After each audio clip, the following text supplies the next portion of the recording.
കൃഷ്ണാമൃതം ചാനലിലേക്ക് എല്ലാ ഗോപന്മാർക്കും സ്വാഗതം. ഞാൻ ഇന്ന് ഈ വീഡിയോ ചെയ്യുന്നത് ഭയങ്കര ഒരു സന്തോഷത്തിലാണ്.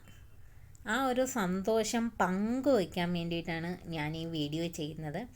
ആക്ച്വലി ഞാനിത് ലൈവായിട്ട് ചെയ്തു യൂട്യൂബിൽ, പക്ഷേ ഇവിടെ റേഞ്ചിൻ്റെ പ്രശ്നമുള്ളതുകൊണ്ട് അത് ക്ലാരിറ്റി ഇല്ലാത്തതുകൊണ്ട് ഞാനത് ഡിലീറ്റ് ചെയ്തിട്ട് ഒന്നും കൂടി ആ വീഡിയോ ചെയ്യുകയാണ്. ആക്ച്വലി ഞാനിത് എൻ്റെ ഒരു സന്തോഷം, ഞാൻ പറഞ്ഞൊരു കാര്യം, നമ്മുടെ ഈ കൃഷ്ണാമൃതം ചാനലിൽ ഞാൻ പറഞ്ഞൊരു കാര്യം സത്യമായതിൻ്റെ സന്തോഷം എല്ലാ ഗോപന്മാരുമായിട്ട് പങ്കുവയ്ക്കാനാണ് ഈ വീഡിയോ ചെയ്യുന്നത്. അപ്പോൾ ആ സന്തോഷം എന്താണെന്ന് ഞാൻ വളച്ചുകെട്ടില്ലാതെ ആദ്യമേ തന്നെ പറയാം.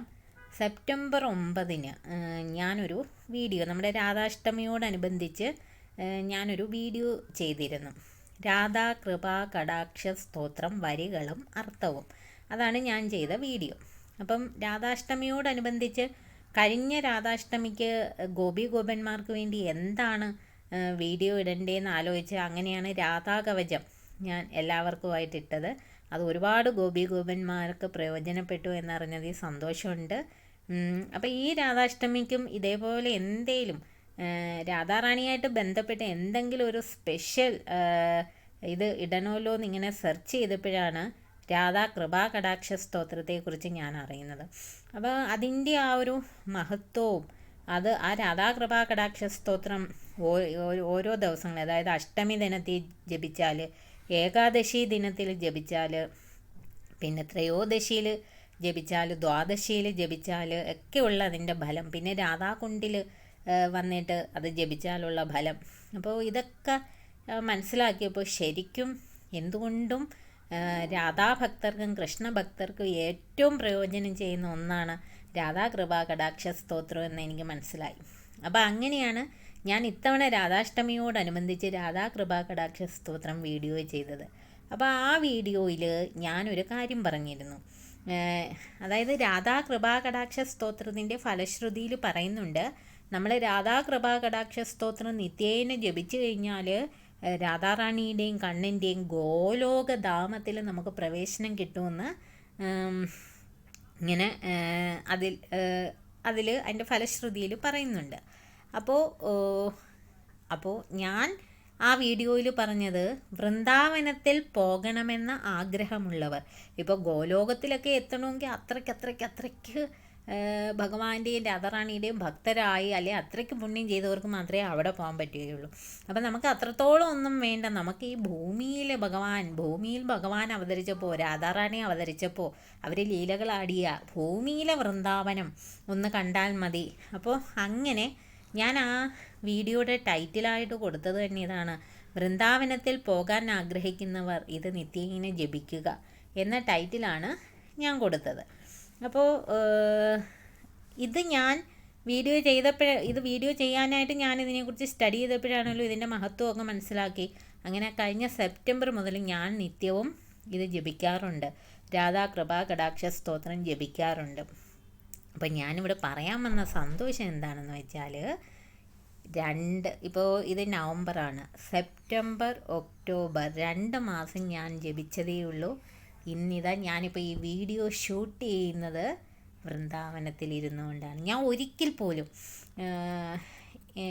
എൻ്റെ ഒരു സ്വപ്നം മാത്രമായിരുന്നു, അതായത് നടക്കുമെന്ന് എനിക്ക് ഒരിക്കലും ഉറപ്പില്ലാത്തൊരു സ്വപ്നം മാത്രമായിരുന്നു വൃന്ദാവനത്തിൽ വരണമെന്നുള്ളത്.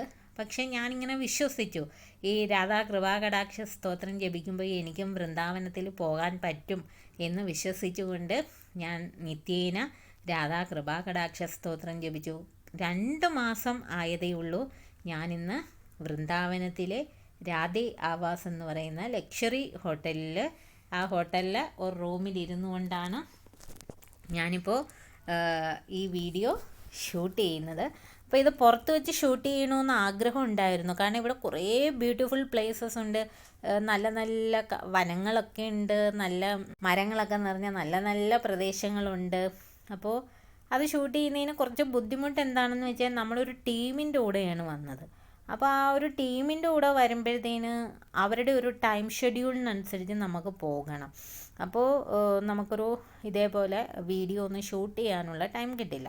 പിന്നെ ഇനി അഥവാ ടൈം കിട്ടിയാൽ പോലും നമ്മുടെ ശ്രീരാമചന്ദ്രൻ്റെ അനുചരന്മാരും നമ്മുടെ ശ്രീകൃഷ്ണ ഭഗവാന്റെ കൂട്ടുകാരും ഒക്കെ ആയിട്ടുള്ള വാനരസേന ഇവിടെ കംപ്ലീറ്റ് ഉണ്ട്. ഇപ്പം നമ്മൾ ഈ താമസിക്കുന്ന റൂമിൻ്റെ വിൻഡോസിൽ വരെ അവർ ഇരിക്കും. എങ്ങാനും വിൻഡോ തുറന്നിട്ട് കഴിഞ്ഞാൽ അപ്പം അകത്ത് കയറി കുരുത്തക്കേടുകൾ കാണിക്കും. അപ്പോൾ അതുകൊണ്ട് നമുക്ക് പുറത്ത് വെച്ച് ഇതൊന്നും ഷൂട്ട് ചെയ്യാനായിട്ട് പറ്റത്തില്ല. എപ്പോൾ എതിലേ കൂടിയാണ് ചാടി വീഴുന്നതെന്ന് പറയാൻ പറ്റില്ല. അപ്പോൾ അതാണ് എനിക്ക് നിങ്ങളോട് പങ്കുവയ്ക്കാനുള്ള ആദ്യത്തെ സന്തോഷം. അപ്പോൾ എല്ലാവരും എന്ത് ചെയ്യുക, രാധാ കൃപാ കടാക്ഷ സ്തോത്രം നിത്യേന ജപിക്കുക. കാരണം ഞാനിത് പറയാൻ കാര്യം, ഞാൻ ഏകദേശം ഇപ്പോൾ 2 വർഷമായിട്ട് ഏകാദശി വ്രതം എടുക്കുന്നുണ്ട്. ഞാൻ നേരത്തെ കൃഷ്ണഭക്തിയൊക്കെ ആയിരുന്നെങ്കിൽ ഏകാദശി വ്രതത്തെക്കുറിച്ച് കൂടുതൽ അറിവോ ജ്ഞാനമോ ഒന്നും ഇല്ലാത്തതുകൊണ്ട് അത് എടുത്തില്ല. അതിനെക്കുറിച്ച് അറിവ് ലഭിച്ചപ്പോൾ മുതൽ അതെടുത്ത് തുടങ്ങി. അപ്പോൾ എല്ലാ ഏകാദശിക്കും നമ്മൾ പ്രത്യേകിച്ച് ഏകാദശി വ്രതം എടുക്കുമ്പോൾ ഒന്നും ആഗ്രഹിക്കാനൊന്നും പാടില്ല എന്നാണ് പറയുന്നത്. അപ്പം ഞാനും പ്രത്യേകിച്ച് അങ്ങനെ ഇന്ന കാര്യസാധ്യത്തിന് വേണ്ടിയിട്ടൊന്നുമല്ല ഏകാദശി വ്രതം എടുത്തത്. പക്ഷേ ഈ ഏകാദശി വ്രതം എടുത്ത് പാരണയൊക്കെ വീട്ടിൽ പ്രാർത്ഥിക്കുന്ന സമയത്ത് എൻ്റെ മനസ്സിൽ ഞാനിങ്ങനെ ഇടയ്ക്ക് കൂടി ഭഗവാനോട് എൻ്റെ ഒരു ആഗ്രഹം പറയും, ഭഗവാനെ എനിക്ക് ആ ഒരു വൃന്ദാവനത്തിൽ ഒന്ന് വരാൻ പറ്റിയിരുന്നെങ്കിൽ, ഒന്ന് കാണാൻ പറ്റിയിരുന്നെങ്കിൽ എന്നൊക്കെ ഞാനിങ്ങനെ ആഗ്രഹിക്കും. അപ്പോൾ 2 വർഷം ഈ വ്രതം എടുക്കുമ്പോഴെല്ലാം ഞാനിത് ആഗ്രഹിക്കും. പക്ഷേ എൻ്റെ ആഗ്രഹം നടന്നില്ല. കാരണം എന്താ, കണ്ണൻ മാത്രം വിചാരിച്ചാൽ വൃന്ദാവനത്തിൽ വരാൻ പറ്റില്ല. ആര് വിചാരിക്കണം?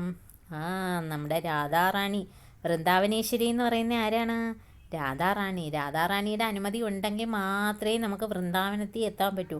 അപ്പോൾ 2 വർഷം ഞാനിങ്ങനെ ഈ ഏകാദശി വ്രതം എടുത്തിട്ട് ഭഗവാനോട് ഇങ്ങനെ പറഞ്ഞുകൊണ്ടിരിക്കുകയാണ്, ഭഗവാനെ എനിക്ക് വൃന്ദാവനത്തിൽ പോകാൻ ആഗ്രഹമുണ്ട്, നടക്കുമോ എന്നൊക്കെ ഇങ്ങനെ പറഞ്ഞുകൊണ്ടിരിക്കുകയാണ്. അപ്പോൾ ഭഗവാൻ അവസാനം ശല്യം സഹിക്കുക വയ്യാതെ ഭഗവാൻ പറഞ്ഞ്, ഞാനൊരു കാര്യം പറഞ്ഞു തരാം, എന്നെ പ്രീതിപ്പെടുത്തിയിട്ട് കാര്യമില്ല, ആദ്യം രാധാറാണിയെ പ്രീതിപ്പെടുത്തണം. എൻ്റെ എന്താണ് പ്രിയ പ്രാണേശ്വരിയായ രാധാറാണി സമ്മതിച്ചെങ്കിൽ മാത്രമേ വൃന്ദാവനത്തിൽ പോകാൻ പറ്റുകയുള്ളൂ. അതുകൊണ്ട് എന്ത് ചെയ്യുക, രാധാറാണിയെ പ്രീതിപ്പെടുത്തുക. അപ്പോൾ അതുകൊണ്ടായിരിക്കണം ഒരു പക്ഷേ എനിക്ക് രാധാ കൃപാകടാക്ഷ സ്തോത്രത്തെക്കുറിച്ച് പഠിക്കാനും അത് വീഡിയോ ചെയ്യാനുമായിട്ടൊക്കെ തോന്നിയതും.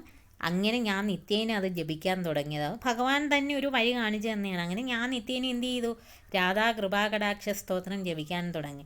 അപ്പോൾ രാധാറാണിയുടെ മനസ്സ് അലിഞ്ഞു കാണണം. അപ്പോൾ രാധാറാണി കൃഷ്ണനോട് ചെന്ന് പറഞ്ഞു, കൃഷ്ണ, ഇതേ കണക്ക് ഭൂമിയിൽ ഒരു ഗോപിക ഇരുന്നിട്ട് എന്നോടിങ്ങനെ വൃന്ദാവനത്തിൽ വരണമെന്നൊക്കെ പറയുന്നു. അപ്പം ഞാൻ പെർമിഷൻ കൊടുക്കാൻ പോവുക, അങ്ങേക്കും വിരോധമൊന്നുമില്ലല്ലോ. അപ്പോൾ കൃഷ്ണ ഒരു കള്ളച്ചിരിയോട് ചിരിച്ചിട്ട് പറഞ്ഞു, എനിക്കൊരു വിരോധവും ഇല്ല, കൊടുത്തോ. കാര്യം എന്താണ്, കൃഷ്ണനറിയാം, 2 വർഷമായിട്ട് കൃഷ്ണനോട് പറയുന്ന കാര്യമാണിത് അല്ലേ. അപ്പോൾ ഞാൻ പറഞ്ഞു വന്നത്, എല്ലാവരും എന്ത് ചെയ്യുക, രാധാ കൃപാ കടാക്ഷ സ്തോത്രം ജപിക്കുക. നമ്മൾ കണ്ണനെ പ്രാർത്ഥിക്കുക, അതിനോടൊപ്പം നമ്മുടെ രാധാ കൃപാ കടാക്ഷ സ്തോത്രം, രാധാദേവിയുടെ കൃപാ കടാക്ഷം ഉണ്ടെങ്കിൽ മാത്രമേ നമുക്കിവിടെ വരാനായിട്ട് സാധിക്കുള്ളൂ. ഞാൻ ഒരിക്കലും എൻ്റെ സ്വപ്നത്തിൽ പോലും വിചാരിച്ചില്ല എനിക്ക് ഈ വൃന്ദാവനത്തിൽ വരാൻ പറ്റുമെന്നോ ഇവിടെ കാണാൻ പറ്റുമെന്നോ അങ്ങനെയൊന്നും വിചാരിച്ചില്ല. അത് ശരിക്കും എങ്ങനെയോ അങ്ങ് നടന്നു എന്നേ പറയാൻ പറ്റൂ. അപ്പം നിങ്ങളിപ്പോൾ വിചാരിക്കുമോ ഞങ്ങൾക്ക് വൃന്ദാവനം വരെ പോകാനുള്ള സാമ്പത്തികം ഇല്ല, അതല്ലെങ്കിൽ ഞങ്ങൾക്ക് അതിനുള്ള സാഹചര്യം ഇല്ല, അല്ലെങ്കിൽ ഞങ്ങൾക്കിപ്പോൾ ജോലി തിരക്ക്, പിന്നെ കുട്ടികളെ നോക്കണം, ഇങ്ങനെ പല പല തടസ്സങ്ങൾ നമുക്ക് പോകാതിരിക്കാനായിട്ട് കാണും. അപ്പം നിങ്ങൾ അതിനെയെല്ലാം അങ്ങ് മറന്നേക്കുക. എന്ത് തടസ്സങ്ങളോ ഉണ്ടായിക്കൊള്ളട്ടെ, നിങ്ങൾ നിത്യേന രാധാ കൃപാ കടാക്ഷ സ്തോത്രം ജപിച്ചിട്ട് നിങ്ങൾക്ക് വൃന്ദാവനത്തിൽ വരണമെന്ന് മാത്രം ആഗ്രഹിക്കുക. ബാക്കി കാര്യങ്ങളൊന്നും നിങ്ങൾ ചിന്തിക്കേണ്ട, നിങ്ങൾക്ക് വരാൻ പറ്റും. അതിനുള്ള സാഹചര്യം രാധാദേവിയും കണ്ണനും ഒരുക്കിത്തരും. പിന്നെ ഈ വൃന്ദാവനം എന്ന് പറയുന്നത് നമ്മൾ യൂട്യൂബിലൊക്കെ ഒരുപാട് വീഡിയോസ്, ഞാനും ഈ വൃന്ദാവനത്തിൽ വരാനായിട്ട് തീരുമാനിച്ചപ്പോൾ വൃന്ദാവനത്തെക്കുറിച്ച് ജസ്റ്റ് ഒരു ഐഡിയ കിട്ടാൻ വേണ്ടിയിട്ട് ഞാൻ യൂട്യൂബൊക്കെ എടുത്ത് നോക്കി, ഓരോരുത്തർ പോയിട്ട് ചെയ്ത ഈ ഇതൊക്കെ ഉണ്ടല്ലോ വീഡിയോസൊക്കെ ഞാൻ നോക്കി. പക്ഷേ ആ വീഡിയോയിൽ കാണുന്നതല്ല വൃന്ദാവനം. വീഡിയോ കാണുന്നത് ശരി, പ്ലേസൊക്കെ അതേപോലെയൊക്കെ തന്നെ, പക്ഷെ നമുക്ക് വൃന്ദാവനം എന്ന് പറഞ്ഞാൽ കാണാനുള്ളതല്ല, അനുഭവിച്ചറിയാനുള്ളതാണ്. അത് നമ്മൾ ഇവിടെ വന്നെങ്കിലേ നമുക്ക് അറിയാൻ പറ്റുള്ളൂ. രാധയും കണ്ണനെയൊക്കെ അനുഭവിച്ചറിയണം. വീഡിയോ കാണുമ്പോൾ ഓക്കെ, ആ പ്ലേസ് യമുന ഒഴുകുന്നു, അല്ലെങ്കിൽ എന്താണ് പിന്നെ ഭാണ്ഡീരവനം, അതൊക്കെ നമുക്ക് വീഡിയോസിൽ ആ പ്ലേസുകൾ കാണാം. പക്ഷേ അതല്ല, അവിടെ വരണം, അവിടെ വന്ന് നമ്മൾ ആ കഥയും മനസ്സിലാക്കി അതിൽ അപ്പം നമുക്ക് ആ ഒരു ഫീലിംഗ് ഉണ്ടാകും. ഞങ്ങൾ ആദ്യം വൃന്ദാവനത്തിൽ വന്നിട്ട് ആദ്യം നമ്മൾ പോയത് മധുര, ശ്രീകൃഷ്ണ ഭഗവാന്റെ ജന്മഭൂമിയിലേക്കാണ് പോയത്. അപ്പോൾ ആ ജന്മഭൂമി ശരി, ആ കാരാഗൃഹം, പക്ഷേ അത് അവിടെ നമുക്ക് ഈ പത്മനാഭസ്വാമി ക്ഷേത്രത്തിൻ്റെ പോലെയാണ്, ഒരു ഇലക്ട്രോണിക്സ് ഉപകരണവും അവിടെ അനുവദിക്കത്തില്ല.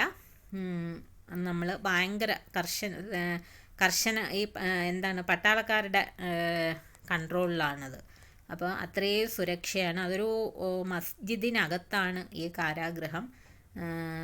പണ്ട് ഈ എന്താണ് മുഗൾ ഭരണകാലഘട്ടത്തിൽ അവിടെ ഉണ്ടായിരുന്ന ക്ഷേത്രമൊക്കെ പൊളിച്ചു കളഞ്ഞിട്ട് അവർ പള്ളി പണിതു എന്നാണ് പറയുന്നത്. അപ്പോൾ എന്തായാലും കാരാഗൃഹം ആ പള്ളിക്കകത്താണ്. അപ്പം നമ്മൾ അവിടെ കണ്ടു. അത് കഴിഞ്ഞിട്ട് അവിടെ തന്നെ ഒരു ആ മധുരയിൽ അവിടെ തന്നെ ഒരു 3 അമ്പലങ്ങളുണ്ട്. അപ്പോൾ അതൊക്കെ ഡീറ്റെയിൽ ആയിട്ട് പിന്നെ ഞാൻ പറഞ്ഞു തരാം. ഇപ്പം ഞാൻ ഈ വീഡിയോ പങ്കുവയ്ക്കുന്നത് എൻ്റെ ആ ഒരു സന്തോഷം പങ്കുവയ്ക്കാൻ വേണ്ടിയിട്ടാണ്. പിന്നെ ആ ഓരോ സ്ഥലത്തെയും പ്രാധാന്യം ഉൾപ്പെടുത്തി ഞാൻ ഷൂട്ട് ചെയ്ത ചെറിയ ചെറിയ വീഡിയോസ് ഉൾപ്പെടുത്തി ചെറിയൊരു വീഡിയോ പിന്നെ ഇടാം, എല്ലാവർക്കും ജസ്റ്റ് കാണണമെന്ന് ആഗ്രഹമുള്ളവർക്ക് കാണാൻ വേണ്ടിയിട്ട്. പക്ഷേ ഞാൻ അതിനെ പ്രോത്സാഹിപ്പിക്കത്തില്ല, ഇവിടെ വന്ന് കാണണം, എന്നാലേ നമുക്ക് വൃന്ദാവനത്തെ അനുഭവിച്ചറിയാനായിട്ട് പറ്റത്തുള്ളൂ. നമ്മൾ ഒരു ജന്മമേ നമുക്ക് മനുഷ്യനായിട്ട് ലഭിച്ചിട്ടുള്ളൂ. അപ്പോൾ ആ ജന്മം അത് സഫലമാണെങ്കിൽ നമ്മൾ ഈ വൃന്ദാവനത്തിൽ വരണം. ശരിക്കും നമ്മൾ ഭഗവാന്റെ കഥകളൊക്കെ വായിക്കുമ്പോൾ അതിൽ കുറേ കാര്യങ്ങളിൽ മയിലുകളുണ്ട്, കുരങ്ങന്മാരെ കുറിച്ച് പറയുന്നുണ്ട്, ഗോക്കളെക്കുറിച്ച് പറയുന്നുണ്ട്. ശരിക്കും ഈ വൃന്ദാവനത്തിൽ വന്ന അത് തന്നെയാണ്, ഒരു ഗോലോകമാണ്. ഇവിടെ ഗോക്കളേ ഉള്ളൂ, എവിടെ തിരിഞ്ഞാലും ഇഷ്ടം പോലെ പശുക്കൾ. ഇപ്പോഴും ഇവിടെ ഉള്ളവരുടെ എനിക്ക് തോന്നുന്നു പ്രധാന ഒരു വരുമാന മാർഗം ഈ ഗോക്കളാണെന്ന്. ഡെവലപ്മെൻറ്റ്സൊക്കെ നടക്കുന്നുണ്ട്, എങ്കിലും ഒരു ഗ്രാമീണ മേഖലയാണ്. ഒരു എന്താണ് റോഡൊക്കെ നല്ല മെച്ചപ്പെട്ട റോഡുകളൊക്കെയാണ്. പക്ഷേ ജനങ്ങൾ അവരുടെ ജീവിത രീതിയൊക്കെ എനിക്ക് തോന്നുന്നു ഇപ്പോഴും അധികം ഡെവലപ്മെൻറ്റ് ഒന്നുമില്ല. പക്ഷേ അതാണ് ഈ വൃന്ദാവനത്തിൻ്റെ ഭംഗി എന്ന് പറയുന്നത്. ആ ഒരു ഗ്രാമീണരും ആ ഇഷ്ടം പോലെ ഇങ്ങനെ ഗോക്കളും പാടങ്ങളും, പിന്നെ ആണെങ്കിൽ ഞങ്ങൾ രമൺഡേത്തിയിലോട്ട് പോയ വഴിക്കാന്ന് തോന്നും, ഒരു പാടം നിറയെ ഞങ്ങൾ എണ്ണാൻ പറ്റുന്ന അത്രയും എണ്ണി 11 മയിലുകളെയാണ് കണ്ടത്. അപ്പം മയിലുകൾ ഇഷ്ടം പോലെയുണ്ട്, പിന്നെ ഗോക്കളുണ്ട്, പിന്നെ വാനരന്മാർ. അവരില്ലാത്ത ഒരു സ്ഥലവും ഇല്ല ഇവിടെ. ഈ വൃന്ദാവനത്തിൽ എവിടെ പോയാലും വാനരന്മാർ എവിടെ നിന്നാണ് ചാടി വീഴുന്നതെന്ന് പറയാൻ പറ്റത്തില്ല. അപ്പോൾ അന്നത്തെ കഥകളിലൊക്കെ അതേപോലെ യമുന നദിയുണ്ട്. പിന്നെ പണ്ടുണ്ടായിരുന്ന ആ ഒരു കെട്ടിടങ്ങളോ കാര്യങ്ങളോ ഒന്നുമില്ല. അത് നമുക്കറിയാമല്ലോ, 5000 വർഷം മുമ്പാണ് ഭഗവാൻ ഭൂമിയിൽ അവതരിച്ചത്. ഇത്രയും നമുക്ക് തന്നെ അറിയാം. നമ്മുടെ ഒരു നാട്, നമ്മൾ ജനിച്ചു വളർന്ന നാട് ഒരു 10-20 വർഷം മുമ്പുള്ളത് കണക്കാണോ ഇപ്പോൾ ഉള്ളത്? അല്ല, ഒരുപാട് മാറ്റങ്ങളുണ്ടായിട്ടുണ്ട് അല്ലേ? എന്ന് പറയുന്ന പോലെ 5000 വർഷം മുമ്പുള്ളതാണിത്. അപ്പം അതൊന്നും ഇപ്പോൾ ബിൽഡിങ്ങുകളൊന്നും ഇപ്പോൾ ശേഷിക്കത്തില്ല. പിന്നെ ആ ഒരു സ്ഥലങ്ങളൊക്കെ ഇപ്പോഴും അതുപോലെയുണ്ട്. പക്ഷേ ഇവിടെ വന്നു കഴിയുമ്പോൾ നമ്മൾ ആ ഭഗവാൻ ഓടിക്കളിച്ച് ആ മണ്ണ് വാരുമ്പോൾ, ഭഗവാന്റെയും രാധാറാണിയുടെയും കല്യാണം നടന്ന ആ ഭാണ്ഡീരവനത്തിലെത്തുമ്പോൾ ഒക്കെ പിന്നെ രാധാറാണിയുടെ ജന്മസ്ഥലത്തൊക്കെ എത്തുമ്പോൾ നമുക്ക് അനുഭവിച്ചറിയാനായിട്ട് സാധിക്കും. ശരിക്കും നിങ്ങൾ എല്ലാവരും ഭഗവാൻ കണ്ണനെ പ്രാർത്ഥിക്കുന്നതിനോടൊപ്പം രാധാ കൃപാകടാക്ഷ സ്തോത്രം നിത്യേന ജപിക്കുക. തീർച്ചയായിട്ടും ഞാൻ വാക്ക് തരികയാണ്, തീർച്ചയായിട്ടും ഇത് എൻ്റെ വിശ്വാസമാണ്. രാധാ കൃപാകടാക്ഷം രാധാ കൃപാകടാക്ഷ സ്തോത്രത്തിൽ പറയുന്നുണ്ട്, ഇത് ജപിച്ചാൽ ഗോലോകം, അതായത് ഈ ഭൂമിയിലെ അല്ല, ഭൂമിയിലെ ഗോലോകം എന്ന് പറയുന്നത് വൃന്ദാവനം, ഭഗവാന്റെയും രാധാറാണിയുടെയും ഗോലോകം നമുക്ക് ലഭിക്കുമെന്നാണ് പറയുന്നത്. അപ്പോൾ തീർച്ചയായിട്ടും നിങ്ങളത് നിത്യേന ജപിച്ചു കഴിഞ്ഞാൽ ആ ഗോലോകധാമത്തിൽ നിങ്ങൾക്ക് പോകാൻ പറ്റിയില്ലെങ്കിലും ഭൂമിയിലെ ഗോലോകധാമമായ വൃന്ദാവനത്തിലെത്താൻ പറ്റും എന്ന് ഞാൻ എൻ്റെ അനുഭവം സാക്ഷ്യപ്പെടുത്തുന്നു. അപ്പോൾ എല്ലാ ഗോപികോപന്മാരും രാധാകൃപാകടാക്ഷ സ്തോത്രം ജപിക്കുക, കണ്ണനെ പ്രാർത്ഥിക്കുക. തീർച്ചയായിട്ടും നിങ്ങൾക്ക് എല്ലാവർക്കും വൃന്ദാവനത്തിൽ വരാൻ സാധിക്കട്ടെ. ജയ ശ്രീ രാധേ രാധേ. സർവം കൃഷ്ണാർപ്പണമസ്തു.